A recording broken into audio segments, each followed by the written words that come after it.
It's Chris Jenkins at Bank of America Stadium in the press conference room where we just finished speaking with head coach Ron Rivera and general manager Dave Gettleman. So I'm going to try to recap this day. Hopefully I won't mess up. It's been a long day, so forgive me if I do. But I will say at the beginning, if you guys are Panthers fans, which you probably are because you're watching this, please subscribe to the video, leave your comments below, and like it if you enjoyed the video. So let's talk about the draft. Day 2 of the NFL draft. They had two very dynamic guys in this draft already with McCaffrey and now Curtis Samuel. So first, a few things about Curtis Samuel, which is that he runs a 4.3 40-yard dash. And he was the only player in the NCAA last year that had over 700 yards receiving and 700 yards rushing.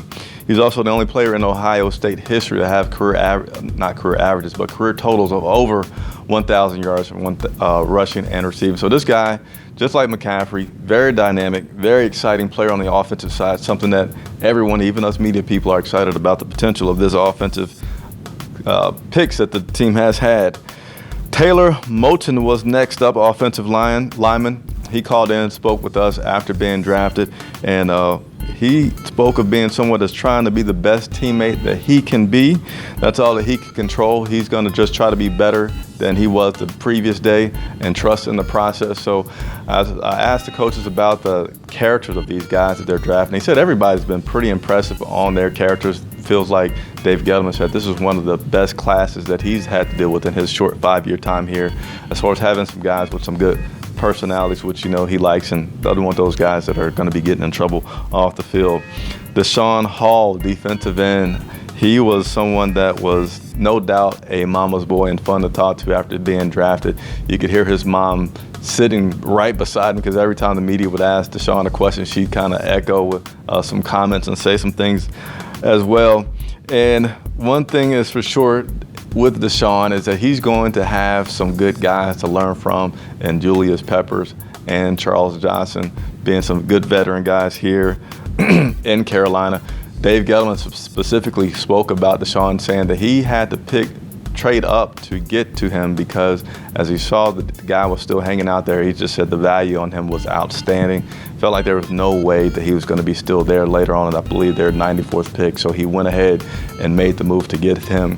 As you might imagine, when asked about the fact that the Buffalo Bills and now head coach Sean McDermott moving ahead of the Panthers, Ron Rivera said jokingly, I don't know how real or not, but he said that he did text McDermott and kind of just poked the bear, but then seriously said that he congratulates Sean, thinks that he did a really good job on his draft for the Bills this year. Furthermore, Gettleman and Rivera talked about the positions that they drafted and having guys already in there. One person asked about if they drafted Daeshon because of Michael Orr, and if you take Orr, you take I think it was Curtis. I'm sorry. Curtis. They said they're just, competition makes you better. No matter what level you're at, competition is not a bad thing. You can never have too much competition because it's just going to make the team better. And even on the offensive side with the lineman thing, Rivera mentioned that it was really tough last season when they had to try to do what they did to deal with the long-term outage of Michael Orr. So why not have 3 offensive tackles if that's what you end up having, especially if it's something that makes the team better.